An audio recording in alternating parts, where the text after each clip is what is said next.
पढ़ नहीं सकता तो पढ़ने की तमन्ना छोड़ दे, पढ़ नहीं सकता तो पढ़ने की तमन्ना छोड़ दे, पढ़ते पढ़ते घर भूल जाए वो नजरिया छोड़ दे। पढ़ नहीं सकता तो पढ़ने की तमन्ना छोड़ दे, पढ़ते पढ़ते घर भूल जाए वो नजरिया छोड़ दे। बिना पिटाई के तो तुम पढ़ते नहीं, बिना पिटाई के तो तुम पढ़ते नहीं, और टीचर से कहते हो पीटना छोड़ दे। नमस्कार मेरे शेर शेरियों, हिंदी की महागाथा में आपका स्वागत है। मैं हूं श्रीपद यादव और आप लोग देख रहे हैं हिंदी की महागाथा। हिंदी की महागाथा में जैसा कि आपने ऊपर देख ही लिया है कि आप पढ़ने चल रहे हैं संधि। क्या पढ़ने चल रहे हैं? संधि। और संधि क्या है, संधि के प्रकार क्या है, उनसे संबंधित जितने महत्वपूर्ण प्रश्न हैं उन सभी प्रश्नों को लेकर के आप लोगों के सामने तुरंत उपस्थित हो गए हैं। तो सबसे पहले संधि। ऊपर आपने देख ही लिया है कि दो वर्णों के मेल को संधि कहते हैं, अर्थात जब एक वर्ण दूसरे वर्ण से मिलता है और मिलने के बाद उनमें जो परिवर्तन होता है उसे कहते हैं संधि। झगड़ा तो खूब किया होगा, आज संधि करना सीखो। हाँ, संधि करना सीखो। तो ये है दो वर्णों के मेल को संधि कहते हैं। क्या कहते हैं? संधि। और संधि के प्रकार कितने हैं? तो संधि के प्रकार मुख्य रूप से 3 हैं। कौन कौन से हैं? पहले तो 3 प्रकार कौन कौन से हैं उनका जिक्र आगे है। क्या है? पहला है स्वर संधि। क्या है? स्वर संधि। क्या? स्वर संधि। दूसरा क्या है? दूसरा है व्यंजन संधि। क्या है? व्यंजन संधि। दूसरा है व्यंजन संधि। तीसरा क्या है? तीसरा है विसर्ग संधि। क्या? विसर्ग संधि। तो संधि के प्रकार तो 3 हो गए, स्वर संधि, व्यंजन संधि और विसर्ग संधि। अब बात आती है कि स्वर संधि क्या है, व्यंजन संधि क्या है और विसर्ग संधि क्या है। तो सबसे पहले बात करते हैं स्वर संधि की। स्वर संधि क्या है? तो जब स्वरों का स्वरों के साथ मेल होता है, ध्यान रखना कि जब स्वरों का स्वरों के साथ मेल होता है और उनसे जो परिवर्तन होता है उसे कहते हैं स्वर संधि। और जब स्वर का व्यंजन के साथ मेल होता है, स्वर का व्यंजन के साथ मेल होता है या व्यंजन का व्यंजन के साथ मेल होता है तो उसे कहते हैं व्यंजन संधि। और जब स्वर का विसर्ग के साथ या व्यंजन का विसर्ग के साथ या विसर्ग का स्वर या व्यंजन के साथ मेल होता है और उनसे जो परिवर्तन होता है उसे कहते हैं विसर्ग संधि। अब सबसे पहले हम बात करेंगे स्वर संधि की, जो सबसे ज्यादा मतलब सबसे ज्यादा परीक्षाओं में अगर पूछी जाने वाली कोई संधि है तो वह है स्वर संधि। तो आज इसी की चर्चा हम करेंगे कि स्वर संधि और उसके प्रकार। तो अभी आपने समझा कि संधि क्या है, दो वर्णों के मेल को संधि कहते हैं। संधि के प्रकार क्या हैं? संधि के प्रकार हैं 3। कौन कौन से? स्वर संधि, व्यंजन संधि और विसर्ग संधि। अब स्वर संधि जब स्वरों का स्वरों के साथ मेल होता है तो स्वर संधि, जब स्वरों का व्यंजन के साथ मेल होता है तो व्यंजन संधि, और जब स्वर का विसर्ग के साथ या व्यंजन का विसर्ग के साथ या विसर्ग का स्वर या व्यंजन के साथ मेल होता है तो उसे कहते हैं विसर्ग संधि। अब बात करेंगे स्वर संधि के कि स्वर संधि के प्रकार कितने हैं। तो स्वर संधि के मुख्य रूप से 5 प्रकार हैं। कितने हैं? मुख्य रूप से 5 प्रकार हैं। फिर से समझ लीजिए, मैं कह रहा हूं कि मुख्य रूप से 5 प्रकार हैं। इसका मतलब ये नहीं कि केवल 5 प्रकार हैं या 5 प्रकार के अतिरिक्त और कोई प्रकार नहीं है। स्वर संधि के तो सैकड़ों प्रकार हैं, लेकिन मुख्य रूप से कितने प्रकार हैं? 5। तो 5 प्रकार हैं, देखते हैं कौन कौन से हैं। पहला कौन सा है जिसे बच्चा बच्चा जानता है? कौन सी है? दीर्घ संधि। क्या है? दीर्घ संधि। जी हाँ, दीर्घ संधि। सबसे पहला प्रकार, सबसे आसान स्वर संधि। स्वर में सबसे पहली संधि दीर्घ संधि। दूसरी कौन सी है भाई? दूसरी है गुण संधि। क्या है? गुण संधि। क्या? गुण संधि। तीसरी कौन सी है? तीसरी है वृद्धि संधि। क्या है? वृद्धि संधि। वृद्धि संधि। चौथी है यण संधि। क्या है? यण संधि। क्या? यण संधि। पांचवी है अयादि संधि। क्या है? आयादी संधि। आयादी संधि। तो ये मुख्य रूप से 5 संधियां होती हैं। मुख्य रूप से फिर से समझ लीजिएगा कि स्वर संधि के मुख्य रूप से 5 ही प्रकार हैं। अब दीर्घ संधि, दीर्घ संधि का सूत्र क्या है? बहुत आसान भाषा में इसी के साथ लिखते चलते हैं, समझते चलते हैं। तो दीर्घ संधि का सूत्र होता है अकः सवर्णे दीर्घ। क्या होता है? अकः सवर्णे दीर्घ। अकः सवर्णे दीर्घ। क्या? अकः सवर्णे दीर्घ। अब बात करते हैं गुण संधि की। तो गुण संधि का सूत्र क्या है भाई? गुण संधि का सूत्र है आद गुणा। क्या है? आद गुणा। आद गुणा। उसके बाद आता है वृद्धि संधि। तो वृद्धि संधि का सूत्र क्या है?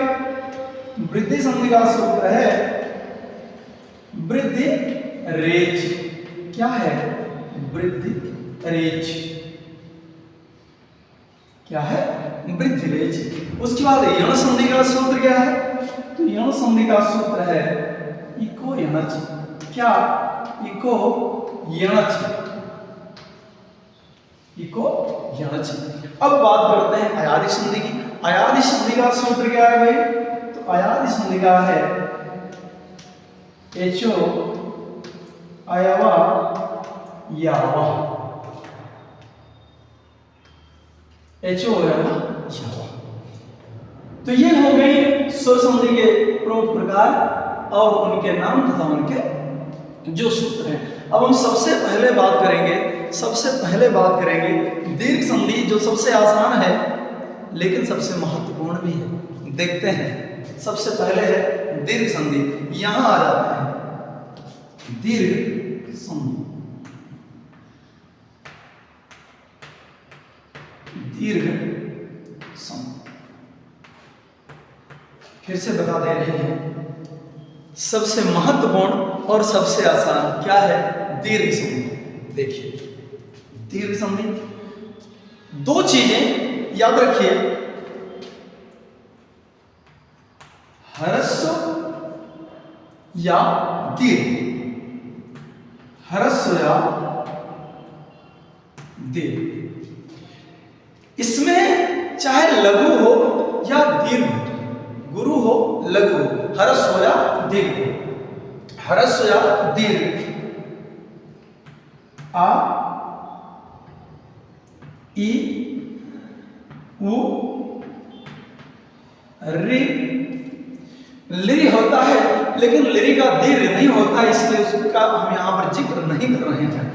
तो ह्रस्व या दीर्घ आ, ई, उ और रि के बाद अर्थात पश्चात यदि ह्रस्व या दीर्घ आ, ई, उ, रि आए तो ह्रस्व या दीर्घ आ, ई, उ, रि के पश्चात ह्रस्व या दीर्घ आ, ई, उ या रि आए तो दोनों मिल करके क्या हो जाएंगे? दीर्घ आ, दीर्घ ई, दीर्घ उ और दीर्घ रि। कह रहा है कि ह्रस्व या दीर्घ आ, ई, उ, रि के पश्चात ह्रस्व या दीर्घ आ, ई, उ, रि आए तो दोनों मिल करके बन जाते हैं दीर्घ आ, दीर्घ ई, दीर्घ उ और दीर्घ रि। यही इतना ध्यान रखना है आप लोगों को कि अगर आ के पश्चात आएगा, चाहे छोटा हो या बड़ा हो, उसके बाद चाहे छोटा या बड़ा आए तो उसका बनना है बड़ा। छोटी या बड़ी के बाद दोनों मिलकर के बनेंगे, छोटी या बड़ी आएगी तो बड़ी। छोटा या बड़ा हो के बाद छोटा या बड़ा हो आएगा तो बड़ा हो बनेगा। छोटी या बड़ी रि के बाद छोटी या बड़ी रि आएगी तो बन जाएगा बड़ी अर्थात दीर्घ रि। बस इतना सा है। अब बताइए कहीं जरा सी कोई भी आप लोगों को कमी महसूस हो रही हो तो? एकदम आसान है ना? उदाहरण देख लेते हैं भाई। सबसे पहले आपकी बात करेंगे क्योंकि आप विद्यार्थी हैं। क्या है? विद्यार्थी। सबसे पहले क्या? विद्या प्लस अर्थी। क्या? विद्या धन अर्थी।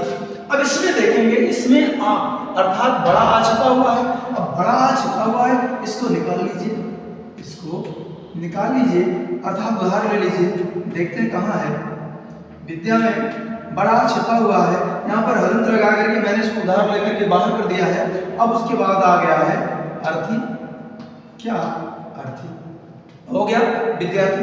अब जैसा कि आपने देखा कि ह्रस्व आदीर आ ई उ री के बाद ह्रस्व आदीर आ ई उ री आएगा तो आ के स्थान पर दीर्घ आ, ई के स्थान पर दीर्घ ई, उ के स्थान पर दीर्घ उ, री के स्थान पर दीर्घ री हो जाते हैं। तो यहाँ पर बड़ा आ और छोटा आ मिलकर के क्या बनेंगे? बड़ा। अर्थात ये हो गया क्या? आरथी। यहां पर क्या बचा है आपका? विद्य। ये अब इन दोनों को जब जोड़ेंगे तो हो जाएगा विद्यार्थी। क्या? विद्यार्थी। है ना? एकदम आसान सी बात। अगर कहीं भी जरा सी कोई कमी हो तो तुरंत कमेंट कीजिए कि ये कमी है, ये आप लोग समझ नहीं पा रहे हैं। कोई दुविधा हो तो बिल्कुल पूछिए। आगे बात करते हैं। अगला, जब विद्यार्थी की बात कर ली हमने तो विद्यालय की भी बात हो जानी बहुत जरूरी है ना। विद्यार्थी की बात हो गई तो विद्यालय की बात ना करें ये उचित नहीं है। अगला है विद्या प्लस आलय। क्या? आलय। विद्या प्लस आलय। अब इन दोनों को जोड़ेंगे तो क्या हो जाएगा? विद्यालय। क्या? विद्यालय। विद्यार्थी कहाँ जाएगा? विद्यालय में ही तो जाएगा, क्योंकि उसको विद्या चाहिए और विद्या चाहिए तो उसको विद्यालय में आना बहुत ही जरूरी है। और जब विद्यालय में आ जाओगे तो आपको पढ़ना लिखना भी आना चाहिए ना। तो अगली बात उसकी करते हैं। क्या है? साधन अक्षर। साधन अक्षर। अब जब इन दोनों को जोड़ेंगे तो हो जाएगा साक्षर। क्या? साक्षर। क्योंकि जब आप यहाँ आओगे, जब विद्यालय आओगे तो आपको साक्षर होना है ना। तो साक्षर होने के लिए आए तो होगे। तो विद्या धन अर्थी बराबर विद्यार्थी, विद्या धन आलय बराबर विद्यालय, साधन अक्षर बराबर साक्षर। अब बात करते हैं कि इसके उदाहरण की हम बात कर लेते हैं भाई। क्या कहता है? जैसे है कपि धन इस। क्या? कपि धन इस। अब यहां पर छोटी छिपी है, छोटी छिपी है और छोटी के बाद जब बड़ी आ रही तो क्या बनेगी? बड़ी। जैसे यहां वैसे ही यहां ये हो गया बड़ी। अब यहां है कपि।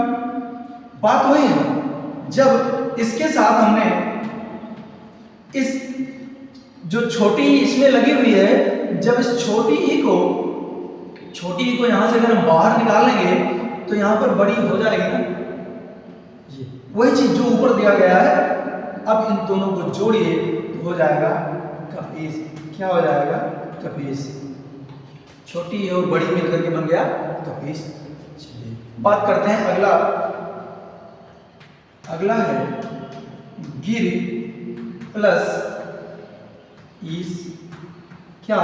गिर प्लस इस बराबर गिरीश। क्या? गिरीश। है ना? एकदम आसान। अगर हो कोई कंफ्यूजन तो बताइए। अगली बात करते हैं।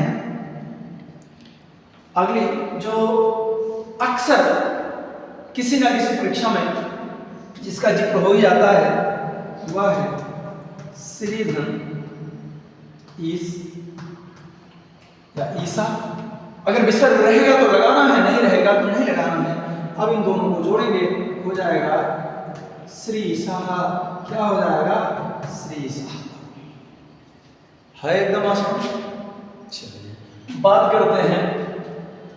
आ हो गया और यू हो गया। अब बात करेंगे ऊ की। ऊ में क्या है? बधु धन उत्सव। इसको क्यों लिखे भाई? कारण समझो ना। जब आप पढ़ोगे तभी तो विद्यार्थी बनोगे, और पढ़ने के लिए कहाँ जाओगे? विद्यालय जाओगे ना।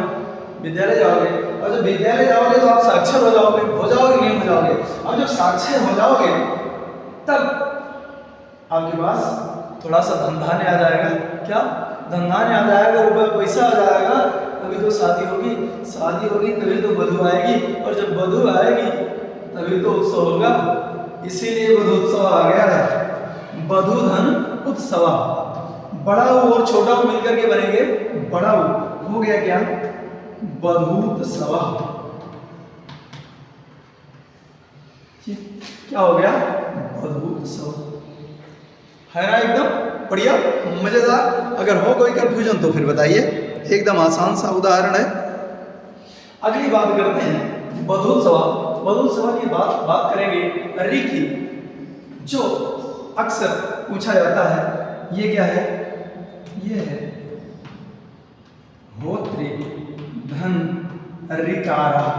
क्या, होत्री धन ऋकारा। रि और रि मिलकर के क्या बनेंगे, दीर्घ।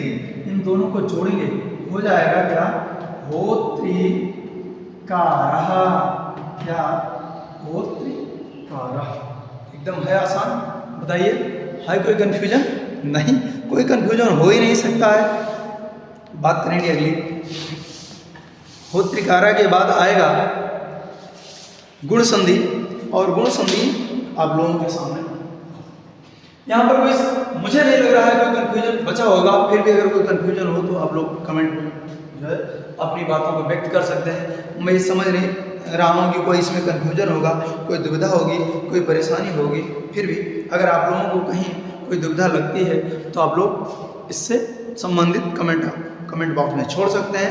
अगली बात करेंगे हम गुण संधि। गुण संधि सूत्र इसका आद गुणा। क्या है, आद गुणा। चलिए,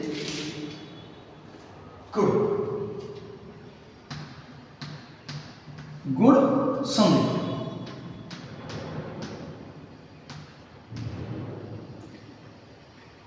एकदम आसान, और एकदम आसान के बाद सबसे महत्वपूर्ण भी है।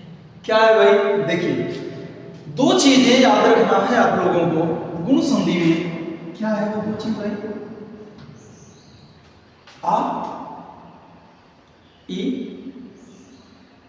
ये जो दो याद रखना है उसके बाद है क्या है भाई, छोटा और बड़ा आ। क्या, छोटा और बड़ा, अर्थात ह्रस्व या दीर्घ आ।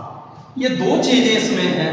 इन दोनों को याद रखना है कि यदि ह्रस्व या दीर्घ अर्थात छोटा या बड़ा आ के बाद अगर छोटी या बड़ी ई आ जाए तो क्या बनेगा, तो बनेगा ए। क्या बनेगा, ए। अगर छोटा या बड़ा आ के बाद छोटा या बड़ा ऊ आ जाए तो ऊ का क्या बनेगा, ओ। क्या बनेगा, ओ। अब इसके बाद यदि री आ जाए, री आ जाए तो क्या बनेगा, आर बनेगा। क्या बनेगा, आर बनेगा। इसके अतिरिक्त अगर लिरी आ जाए तो क्या बनेगा,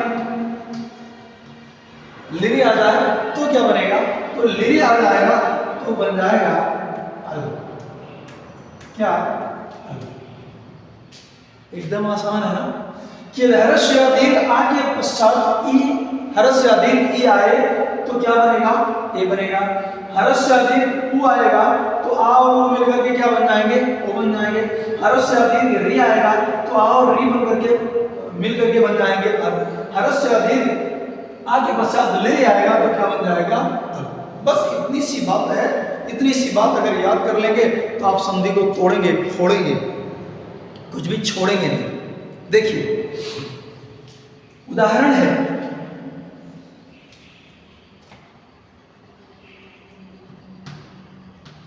तथा धन इति, तथा धन इति। यहां पर आ है और आगे के साथ आ गया है ई। देखिए यहां पर क्या लिखा है, आगे पश्चात अगर ई आएगा तो क्या बन जाएगा, ए बन जाएगा। क्या बन जाएगा, ए बन जाएगा। कोई दुविधा हो ही नहीं सकती। क्या हो गया? आ और ई मिलकर के बन गया ए। अब इन दोनों को जोड़ेंगे तो हो जाएगा तथेति। क्या हो जाएगा? तथेति। कोई दुविधा नहीं हो सकती है, कोई दुविधा हो ही नहीं सकती। गुण संधि का नियम यही कह रहा है कि यदि आ या आ तथा आ अर्थात छोटा या बड़ा ह्रस्व या दीर्घ आ के पश्चात अगर ई आता है तो दोनों मिलकर के क्या बन जाते हैं? ए बन जाते हैं। क्या बन जाते हैं? ए बन जाते हैं। अगला उदाहरण है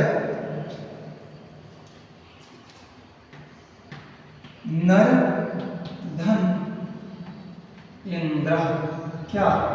नर धन इंद्र। यहां आ है और यहां ई है। यहां तो दीर्घ आ था, यहां पर लघु या ह्रस्व ई थी, तो दोनों मिलकर के करके यहां पर ह्रस्व आ अर्थात छोटा और यहां पर छोटा, दोनों मिलकर के क्या बनेंगे? नियम वही रहेगा। आ के पश्चात अगर ये आएगा तो बनेगा, तो बन गया है। अब क्या हो जाएगा हमारा? नरेंद्र। क्या हो जाएगा? नरेंद्र। कोई दुविधा नहीं, कोई परेशानी नहीं। अगली बात करते हैं ऊ की। ऊ की बात करेंगे। इसमें है उदाहरण है महाधन उदय। क्या? महाधन उदय। महाधन उदय। यहां पर आ है और यहां पर ऊ है, अर्थात दीर्घ आ के पश्चात अगर लघु या ह्रस्व ऊ आएगा तो दोनों मिलकर के क्या बन जाएंगे? क्या बन जाएंगे? ओ। क्या बनेगा? ओ। कोई दुविधा नहीं। अब आ और ओ मिलकर के बन गया ओ बन गया, तो हमारा उदाहरण क्या हो जाएगा? ये हो जाएगा महोदय। क्या हो जाएगा? महोदय। है ना एकदम बढ़िया सा, मजेदार, बिल्कुल कोई दुविधा है नहीं। आगे देखेंगे आ हो गया, ओ हो गया। अब बात करेंगे ऋ की और बात करेंगे लिर की। ये दो संधियां और इन दो संधियों से संबंधित जो उदाहरण है अक्सर पूछे जाते हैं और अक्सर आप लोग कंफ्यूज होते हैं। आज के बाद कंफ्यूज होना नहीं। ऋ की बात करेंगे। राजधन ऋषि। क्या? राजधन ऋषि। तो आ के पश्चात अगर रि आएगा तो क्या बन जाएगा? देखिए क्या बन जाएगा भाई? आ के पश्चात अगर रि आया तो क्या बनेगा? अर। क्या? अर। कोई दुविधा नहीं है ही, इतना आसान। तो क्या बन जाएगा ये? राजर्षि। क्या? राजर्षि। ऐसे ही हो जाएगा महाधन ऋषि बराबर महर्षि। क्या हो जाएगा? महर्षि। कोई दुविधा हो नहीं सकती। अब बात करेंगे लिर की। जी हाँ, अगला है मम धन लिरिकारा। क्या? लिरिकारा। मम धन लिरिकारा। अब जब दोनों को जोड़ेंगे हो जाएगा ममलकारा। क्या हो जाएगा? ममलकारा। क्या बन गया? ममलकारा। कहीं भी कोई दुविधा जैसी स्थिति है नहीं, फिर भी अगर आप लोगों को लगता है कि दुविधा है तो तुरंत कमेंट कीजिए, उसका सॉल्यूशन दिया जाएगा आप लोगों को। उसकी कोई समस्या हो नहीं सकती है। फिर भी अगर आप लोगों को लगता है कि दुविधा है तो तुरंत पूछिए। चलते हैं अगली संधि की ओर। अगली संधि आपकी कौन सी है? अगली है, आपने देव पढ़ा, अगली आएगी वृद्धि। क्या आएगी? वृद्धि। जब आप लोगों के अंदर में थोड़ा सा गुण होगा तभी तो वृद्धि होगी ना। तो गुण की बात हो गई है, अब गुण की बात हो गई तो वृद्धि हो जाए भाई, ये जरूरी है। वृद्धि।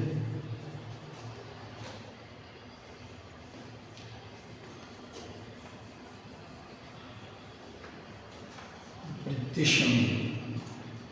अगर आपने गुण को अच्छे से समझ लिया है तो वृद्धि को भी समझने में कोई दुविधा नहीं होगी। फिर भी अगर कोई दुविधा होती है तो आप लोग तुरंत उससे संबंधित प्रश्न कर सकते हैं। वृद्धि। देर न करते हुए आ जाते हैं वृद्धि की ओर, इसकी ओर, वृद्धि की ओर। देखिए क्या है, वृद्धि संधि। क्या है, वृद्धि संधि। सूत्र इधर लिखा ही है, आप लोगों को कोई दुविधा हो नहीं सकती है, अब पहले से लिखा है सूत्र इसका वृद्धिरेच। क्या है, वृद्धिरेच। देखते हैं उदाहरण। वृद्धिरेच। वृद्धिरेच में केवल दो चीजें याद रखने की आवश्यकता होती हैं, केवल और केवल दो चीजें। क्या है, ह्रस्व या दीर्घ आ के पश्चात अगर ए या आए आएगा तो दोनों मिलकर के हो जाएंगे आए। अगर ह्रस्व या दीर्घ आ के पश्चात को या औ आते हैं तो दोनों मिलकर के बन जाएंगे औ। केवल आप ये समझ लीजिए, अगर आप लोगों को कहीं कंफ्यूजन हो रहा है तो हर एक कंफ्यूजन का सॉल्यूशन यहाँ पर उपलब्ध है। अगर आप कहीं कंफ्यूज हो रहे हैं इसमें गुण संधि है कि वृद्धि संधि है तो समझ लीजिएगा। अगर एक चुटकी रहेगी, एक चुटकी का मतलब एक मात्रा रहेगी तो समझ लीजिए कि गुण संधि है। अगर दो चुटकी मतलब दो मात्रा रहेगी तो समझ लीजिए वृद्धि संधि। यहाँ की बात मत समझिएगा, यहाँ अगर आपको एक मात्रा लग रही है तो जब ये किसी व्यंजन स्वर के साथ जब व्यंजन का मेल होगा तो परिवर्तन हो जाएगा ना। यहाँ पर एक जो चुटकी एक जो मात्रा है, जब किसी व्यंजन के साथ इसका प्रयोग होगा तो ये मात्रा दो मात्रा में परिवर्तित हो जाएगी। याद रखना, यहाँ पर तो दो है ही, यहाँ पर तो दो है ही। अब सबसे पहले इस संधि को और इसके नियम को आसान भाषा में ऐसे समझ लीजिए कि ह्रस्व या दीर्घ आ के पश्चात ए या आय आए तो दोनों मिलकर के अय बन जाएंगे। ह्रस्व या दीर्घ आ के पश्चात ओ या औ आए तो दोनों मिलकर के बन जाएंगे औ। सबसे पहले बात करेंगे उदाहरण की, जो सबसे आसान है लेकिन सबसे महत्वपूर्ण भी है। एक और एक अपनी बात करेंगे और आपकी बात करेंगे। क्या है,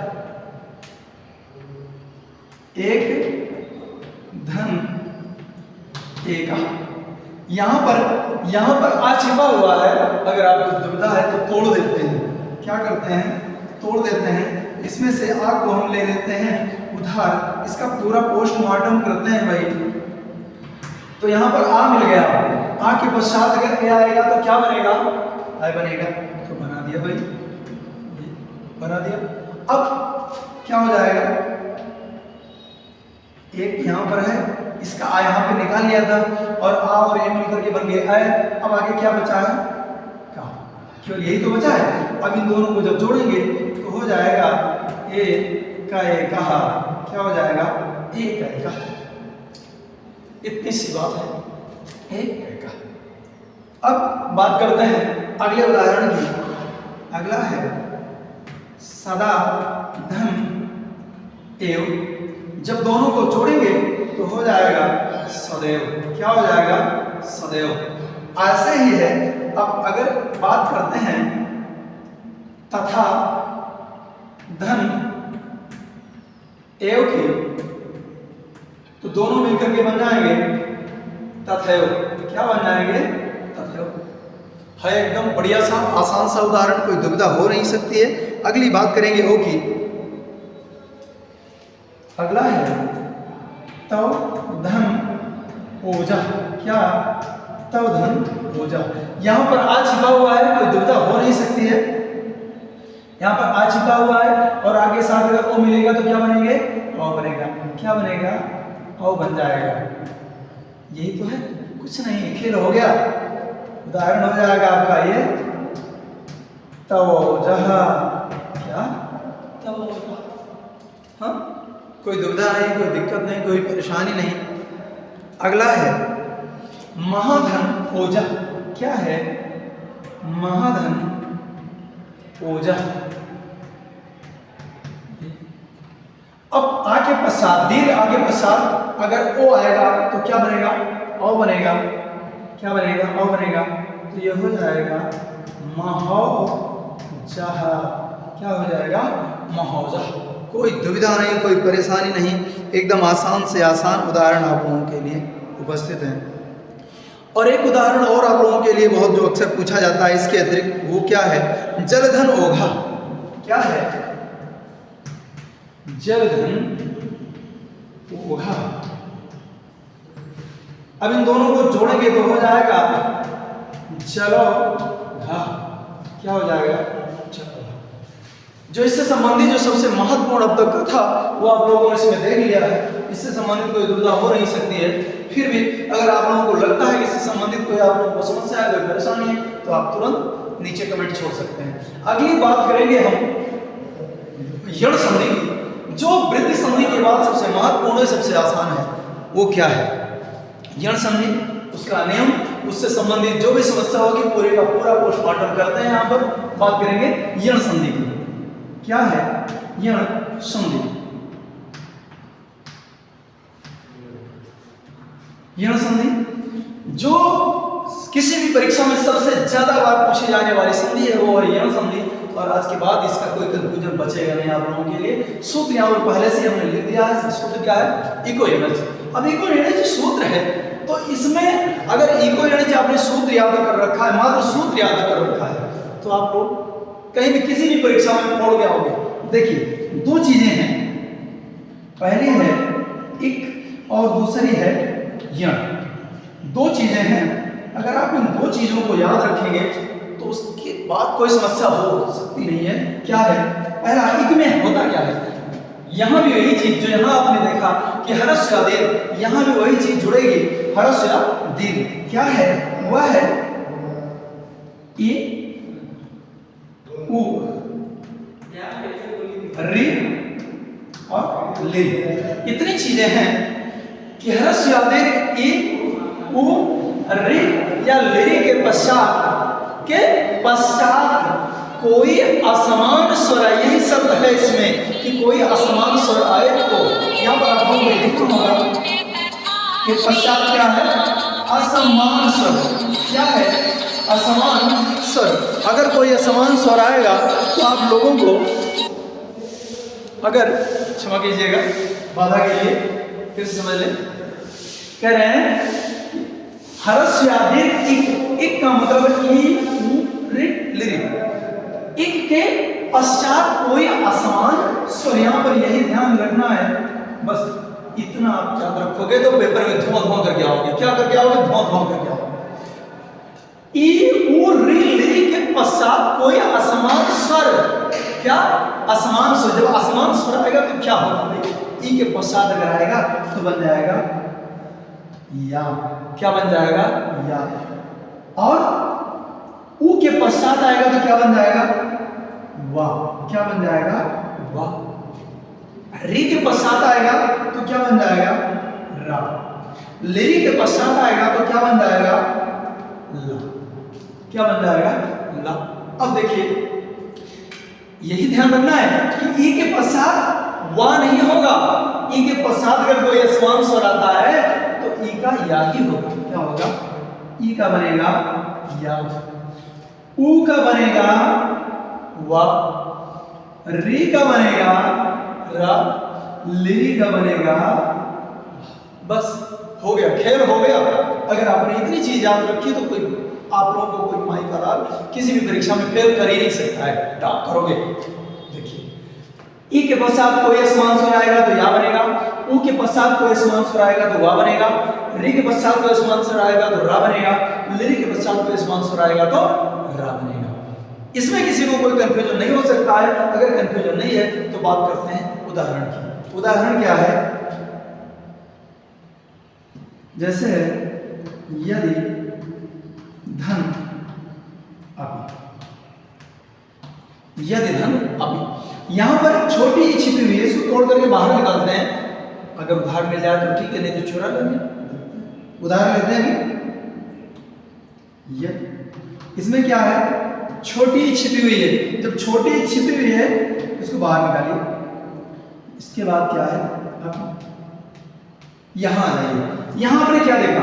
ई के बाद कोई असमान स्वर आता है तो ई का क्या बनेगा? या। पकड़ लिया ना? कोई दुविधा हो ही नहीं सकती।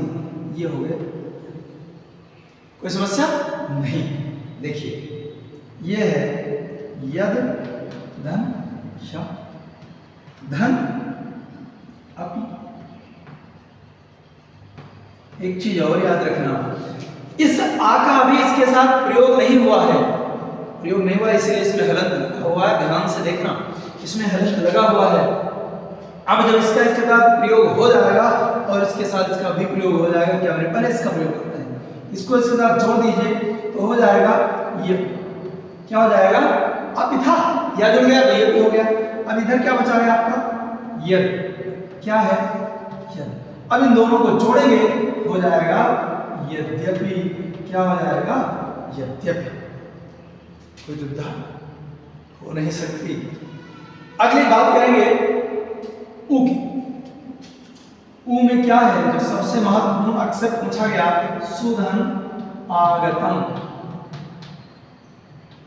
सुधन आगतम। इन दोनों को जोड़ेंगे, यहां पर छोटा ऊ है और छोटा ऊ के बाद अगर कोई असमान स्वर आता है तो ऊ का क्या बनेगा, वह बनेगा। तो क्या हो जाएगा ये स्वागतम, क्या हो जाएगा स्वागतम। तो आप सब लोगों का हिंदी की महागाथा में स्वागतम है। स्वागतम हो गया आपका। अब बात करते हैं अगले उदाहरण की, जो सबसे ज्यादा बार यौन संधि में जो सबसे ज्यादा बार पूछा गया उसकी बात करते हैं। अब वह है मधु धन अरि, क्या है मधु धन अरि। इसमें ऊ है, उनके बाद असमान स्वर आया है तो क्या बनेगा वाह। इन दोनों को जोड़ेंगे तो क्या हो जाएगा मध्वरी, क्या हो जाएगा मध्वरी। अगला है सुधि धन उपास्या, क्या उपास्या। इन दोनों को जोड़ेंगे, यहां पर ई के बाद वो आ गया तो हो जाएगा क्या तो बनेगा ये शुद्ध्युपास्या, क्या हो जाएगा शुद्ध्युपास्या। अगली बात करते हैं, हमारे जीवन में माता का बहुत बड़ा योगदान है। माँ है तो हम हैं और आप भी हैं। तो बात करते हैं माता की। मातृधन आज्ञा, क्या है मातृधन आज्ञा, मातृधन आज्ञा। इनको जोड़ेंगे, यहाँ पर री है, री के बाद कोई समान स्वर आता है तो क्या बनता है, क्या बनता है र बनता है। तो यहाँ पर हो जाएगा क्या रा। अभी हमने इसका प्रयोग नहीं किया है तो क्या बन जाएगा ये बन जाएगा मात्राज्ञा, क्या मात्राज्ञा। तो माता की आज्ञा का पालन करना बहुत जरूरी है। ऐसे ही अगला उदाहरण है पितृ, पितृ धन आज्ञा, क्या है आज्ञा। जब इन दोनों को जोड़ेंगे तो जैसे मातृ में री के बाद अगर असमान स्वर आया है तो बन गया है रा, ऐसे ही इस त्रि में त्रि के पश्चात असमान स्वर आया है तो इसका बन जाएगा रा। तो हो जाएगा ये पित्राज्ञा, क्या बनेगा पित्राज्ञा। हो गया ना, कोई दुविधा हो नहीं सकती क्योंकि है ही इतना आसान। माता और पिता हमारे आपके लिए जीवन के आधार हैं। माँ बाप हैं तो हम हैं, माँ बाप नहीं है तो ना हम हैं ना। कोई समस्या हो नहीं सकती। फिर बोल रहे हैं पढ़ नहीं सकता तो पढ़ने की तमन्ना छोड़ दे, पढ़ते पढ़ते घर भूल जाए वो नजरिया छोड़ दे। पढ़ नहीं सकता तो पढ़ने की तमन्ना छोड़ दे, पढ़ते पढ़ते घर भूल जाए वो नजरिया छोड़ दे। बिना पिटाई के तो तुम पढ़ते नहीं और टीचर से कहते हो पीटना छोड़ दे। तुम्हें पढ़ाएंगे, पीट पीट के पढ़ाएंगे, थप्पड़ मार के पढ़ाएंगे, लेकिन तुम्हें पढ़ाएंगे जरूर, तुम्हारी मंजिल तुम्हें दिलाएंगे जरूर। मुझे इसके लिए चाहे जो करना पित्राज्ञा। अब बात करते हैं लिरी, जो बहुत आसान बहुत बार पूछा गया। लिरी धन आकृति, क्या लिरी धन आकृति।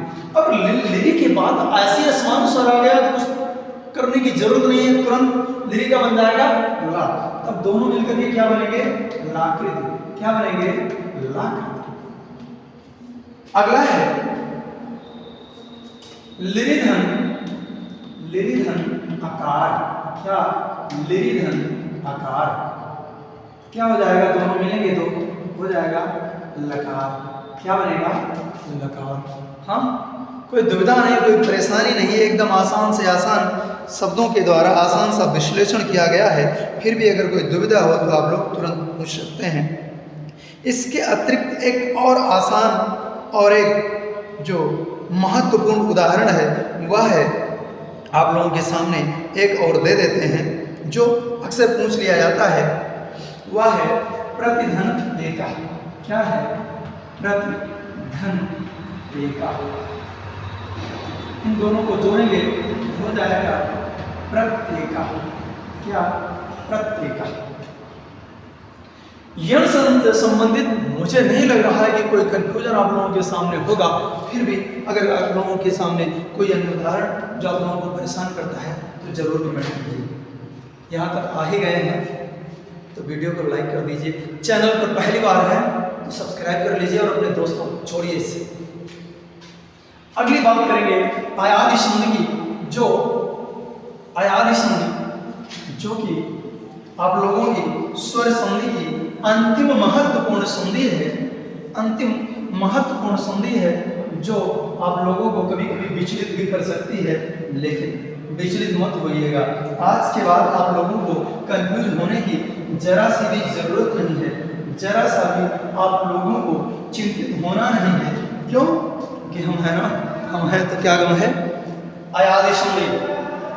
अयादि संधि यहाँ पर दिया गया है आप लोगों के सामने। ये अयादि संधि सूत्र है इसका, एचो यावा। यहीं से प्रारंभ करते हैं। इसमें सूत्र है एच। क्या है? एच। एच इसमें 4 वर्ण होते हैं। क्या होता है? ए, ओ, आई, ओ। मात्र 4 शब्द होते हैं और कह रहा है ए, ओ, आई, ओ के पश्चात क्या हो? कोई स्वर आए, कोई स्वर। अगर इसके पश्चात कोई स्वर आए तो ए का आय बन जाता है। देखो यहां लिखा है आय, ए का आय बन जाता है, ओ का औ बन जाता है, आय का आय बन जाता है। क्या बन जाता है? आय बन जाता है और ओ का आओ बन जाता है। क्या? आओ। आओ और पढ़। हम समझ रहे हैं। देखिए सूत्र में सब छिपा है कि एच के पश्चात अर्थात ए, ओ, आई, औ के पश्चात अर्थात बाद में कोई स्वर आता है तो ए का आय बन जाता है, ओ का औ बन जाता है, आय का आय बन जाता है और औ का आओ बन जाता है। कोई दुविधा हो नहीं सकती है। अगला देखेंगे इसका उदाहरण क्या कहता है, और उसको देखने के लिए आप लोगों को अपने नैनों को खोलना होगा। खोलिए अपने नैनों को और देखिए इस उदाहरण को, क्योंकि अगला उदाहरण आपके नैनों के लिए है। नेधन अनम। क्या है? नेधन अनम। इसमें ए छिपा हुआ है। ए के बाद कोई स्वर आएगा तो क्या बनेगा? बनेगा आए। क्या बनेगा? आए। तो क्या हो जाएगा? ये न, ये हो गया ना, इसका ए चला गया है इसलिए हो गया धन अनम। क्या होगा? अनम। अब बोली कोई दुविधा हो नहीं सकती। इसके साथ जब इसको जोड़ेंगे तो ये हो जाएगा न। इसके साथ जब इसको जोड़ेंगे तो ये हो जाएगा नम। हो गया ना, नयनम। और अपने नयनों के द्वारा इस नयनम को देखिए, कोई दुविधा हो तो पूछिए। अगला है तो नयनम हो गया। उसके बाद है पो धन अनम। क्या है? पो धन अनम। अगर उनके बाद कोई स्वर आता है तो क्या बनेगा? औ बनेगा। क्या बनेगा भाई? औ। बना दीजिए औ। हो गया। अब यहां पर क्या है? यहां पर बचा है का धन औ धन अनम। क्या है? अनम। इनको जब जोड़ेंगे तो इनको जोड़ेंगे, इन सबको जोड़ेंगे तो हो जाएगा पावनम। पा में हलंत लगा हुआ है, इसके साथ जोड़ेंगे तो एक पा हो गया पूरा, और हुआ के में हलंत लगा है तो इसके साथ जोड़ेंगे तो ये हो गया हुआ पूरा, तो हो गया पावनम। क्या हो गया? पावनम। कोई दुविधा हो नहीं सकती है। मैंने कहा ना, हम हैं तो क्या गम है, कोई समस्या नहीं है। अगला उदाहरण देखिए। इसके बाद है, अब यहाँ आ जाते हैं पौ धन अका। क्या है? पौ धन अका। अब यहाँ पर औ है। औ के पश्चात, देखिए यहाँ हो गया, औ के पश्चात अगर कोई स्वर आता है तो क्या बनेगा? आओ। क्या हो जाएगा? आओ। हो गया आओ। अब यहाँ पर क्या है आपका? धन आओ, धन अका। अब इन दोनों को जब जोड़ेंगे तो ये हो जाएगा पाव, और इनको जब जोड़ेंगे तो हो जाएगा, तो हो गया पावका। क्या हो गया? पावका। अगला उदाहरण हो जाएगा नौ धन इका।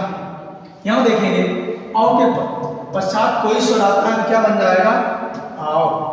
क्या बन जाएगा? आओ। यहाँ क्या है आपका? न धन आओ, धन इका। अब इन सबको जब जोड़ेंगे तो हो जाएगा ना, ये अब जब इसको इसमें जोड़ेंगे तो हो जाएगा विकह। तो हो गया नाविकः। क्या? नाविकः। अगला है गय धन अकः। क्या है? गय धन अकः। अब यहां पर देखेंगे आय के बाद अगर कोई स्वर आ रहा है तो क्या बनेगा? आय बनेगा। क्या बनेगा? आय। अब यहां क्या बचा आपका? गा धन आय, धन अकः। अब जब इसके साथ इसको जोड़ेंगे तो हो जाएगा गाय।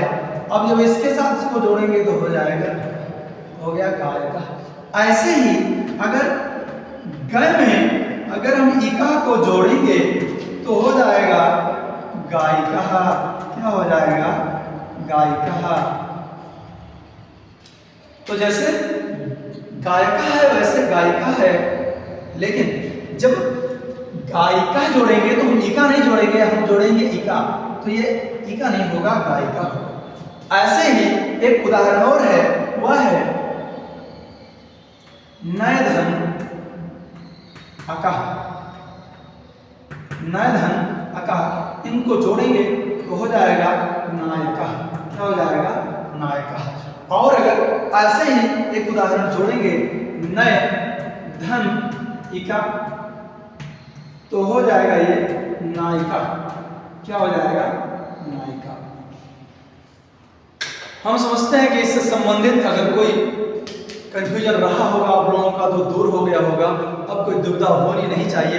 फिर भी अगर आप लोगों को लगता है इसमें कोई संबंधित कोई समस्या है तो उस समस्या के समाधान के लिए तुरंत कमेंट कीजिए, वीडियो को लाइक कीजिए, चैनल को पहली बार अगर विजिट कर रहे हैं तो सब्सक्राइब कर लीजिए और अपने दोस्तों को शेयर कीजिए, उन सबको जोड़िए। मिलते हैं अगले वीडियो में। लेकिन फिर से पढ़ नहीं सकता तो पढ़ने की तमन्ना छोड़ दे, पढ़ते पढ़ते घर भूल जाए वो नजरिया छोड़ दे। बिना पिटाई के तो तुम पढ़ते नहीं और टीचर से कहते हो पीटना छोड़ दे। पीट पीट के पढ़ाएंगे, थप्पड़ फेंक के मारेंगे, लेकिन आपको पढ़ाएंगे जरूर, क्योंकि आपकी सफलता ही हमारा सपना है और अपने माँ बाप के सपनों को पूरा करने के लिए आपको पढ़ना ही होगा। मिलते हैं अगले वीडियो में, तब तक के लिए नमस्कार। जय हिंद, जय हिंद।